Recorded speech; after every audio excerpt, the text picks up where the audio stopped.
All right, let's dive in. Today, we're journeying back to 14th century India, specifically the Deccan region. Sounds intriguing. It is. We're focusing on the Vijayanagara Empire, a real powerhouse that flourished for over 300 years, even with some, let's say, ambitious neighbors. Ah, yes. Surrounded by rivals, the Deccan region was quite the hotbed of activity back then. Exactly. So how did they manage to not only survive, but actually thrive? Well, that's where it gets really interesting. Their military innovations and defense strategies, they were ahead of their time. Seriously impressive. Now, we're not just talking about basic defense tactics here. Oh, absolutely not. Vijayanagara was proactive, not just reactive. Think about it. They chose their capital city's location very, very deliberately. So they were thinking strategically from the very beginning. Precisely. They picked a spot naturally fortified by hills and rivers, almost like a natural fortress, Not luck, pure strategic genius. Okay, so they had a natural advantage. But I'm guessing they didn't just rely on that. You're right on the money. Their fortifications were next level. We're talking massive, multi-layered walls designed to wear down any attacker. So not just your average city walls. Nope. Think concentric walls, one after another, each one a huge obstacle. Imagine trying to break through that. It sounds like a real-life labyrinth. Exactly. And it wasn't just about the sheer size of the walls. The placement of their gates and bastions was incredibly strategic, too. I'm picturing attackers getting funneled into kill zones. You got it. They maximized defense, allowing defenders to fire from multiple angles. A real crossfire situation. And they didn't stop there. They incorporated the terrain, using hills and rivers as part of their defense system. They were masters at blending natural features with their fortifications. That's brilliant. It's like creating an entire fortified landscape. Right. And get this, they were also early adopters of military architecture designed to counter gunpowder weaponry. Talk about being ahead of the curve. They weren't just building traditional fortifications. They were adapting to the changing face of warfare. Exactly.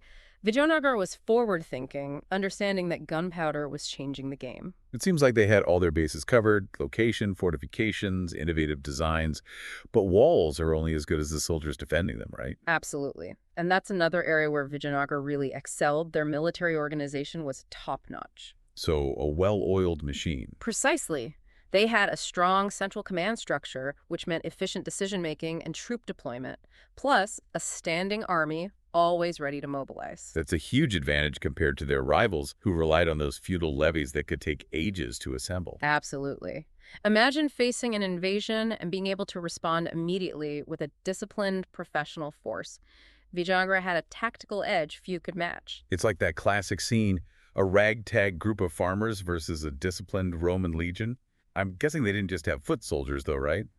What kind of troops made up the Vijayanagara army? They were diverse infantry, cavalry, and get this, elephantry. Elephants.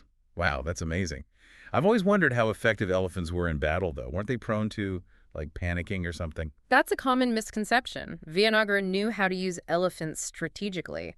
Think of them as shock troops. Their size and power could break enemy lines, cause chaos. So less brute force, more psychological warfare. You got it.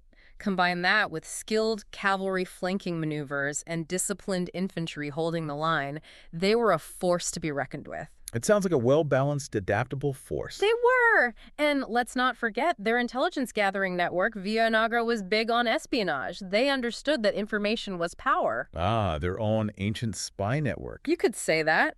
They had spies and informants all over, providing intel on enemy movements and intentions.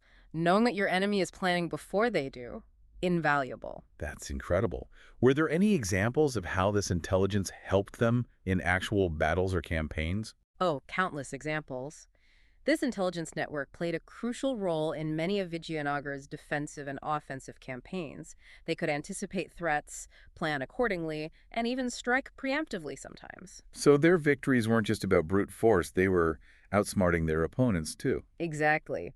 Vijayanagara's military dominance stemmed from a combination of strategic location, innovative defenses, a well-structured military, diverse troops, and a keen understanding of the power of information. It's clear that Vijayanagara was a military powerhouse. But they weren't just about defense, right? They had some impressive offensive campaigns too, didn't they? Absolutely. They weren't content just holding their borders. Vijayanagara had ambitions. They wanted to expand their territory, their influence. Makes sense. I mean, if you're surrounded by rivals, sometimes the best defense is a good offense, right? Are there any specific campaigns that stand out, Yeah. from the historical record? Oh, there are a few that really showcase their military skills and their strategic thinking. For instance, there are records of battles where Vijayanagara went head-to-head with the Deccan Sultanates and pushed them back. So they were proving their military wasn't just for show. They could back up those impressive fortifications and strategic planning with, well, actual battlefield victories. Exactly. These victories against the Sultanates, they weren't just lucky breaks. They were proof of Vijayanagara's military organization, the skill of their commanders, and the bravery of their soldiers. I'm sensing a but coming. They couldn't have won every single battle, right? I mean, no one's perfect. Well, you're right. No empire has a perfect track record. And Vijayanagara's military history, while impressive, it does have its share of setbacks. There were campaigns where they faced challenges, they had to adapt their strategies, and sometimes they even had to make tough choices to achieve their objectives. What kind of tough choices are we talking about? Well, there's evidence that sometimes they used scorched earth tactics during their campaigns. Scorched earth. That's a pretty brutal tactic, essentially destroying anything that could be useful to the enemy, right? Wasn't that risky? Potentially harming their own people and resources. It was definitely a controversial tactic, no doubt about that, with both potential benefits and drawbacks. On the one hand, it could deny the enemy's supplies, disrupt their advance. But on the other hand, it could devastate the local population and hinder their own ability to rebuild after the conflict. It seems like a desperate measure, something you would only use in extreme circumstances, right? It's a fascinating aspect of their military history, that's for sure.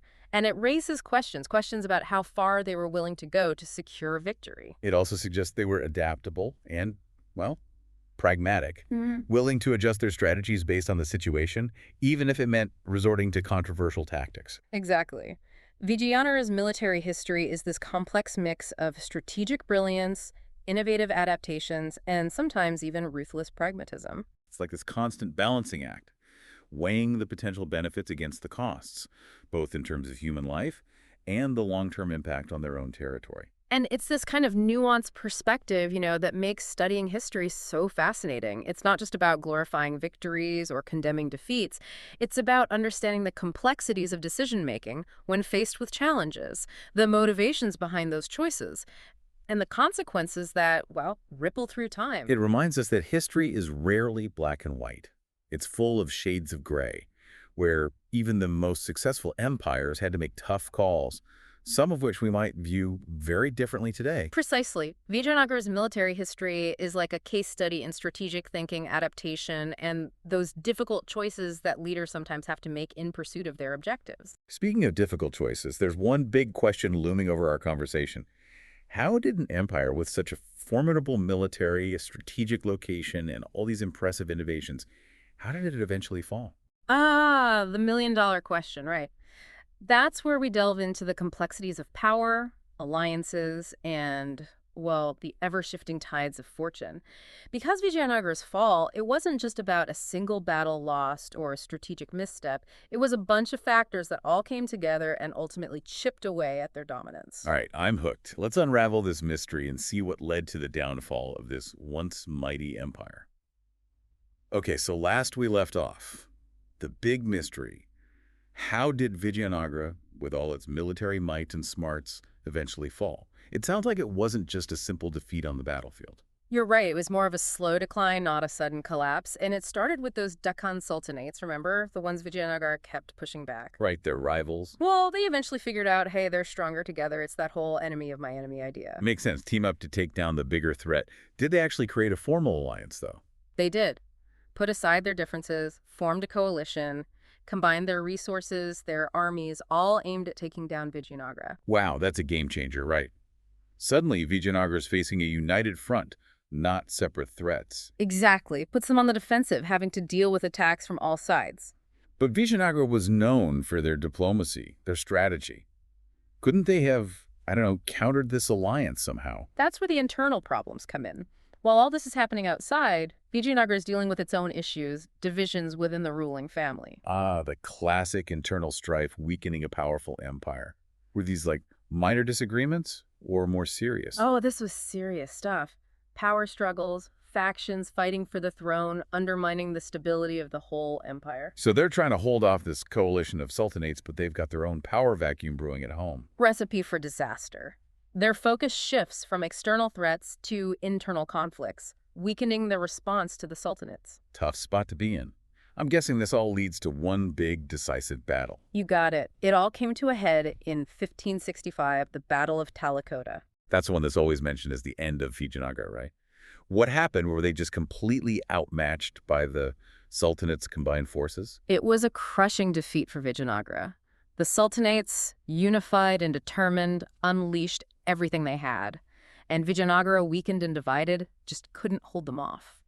So it wasn't just about military strength on that day. It was the culmination of bad decisions, political maneuvering, all those internal divisions. Exactly. It shows that even the strongest empires are vulnerable if they can't maintain unity, adapt to new threats, and build strong alliances. A lesson that's relevant throughout history and even today, really. Absolutely. And while Vijayanagara's reign did end, their story isn't just about military power and decline. It's about human ingenuity, strategic thinking, the legacy of innovation. Those fortifications, their military organization, their use of intelligence, their adaptability, all things we can still learn from centuries later. And as we wrap up this deep dive into Vijayanagara, I think the biggest takeaway is this. History isn't just about battles and dates. It's about understanding power, the impact of choices, and the human spirit that drives innovation and ultimately shapes our destiny. Well said. Thanks for joining us on this journey. We'll be back soon to explore another fascinating chapter of history. Until then, keep those brains buzzing.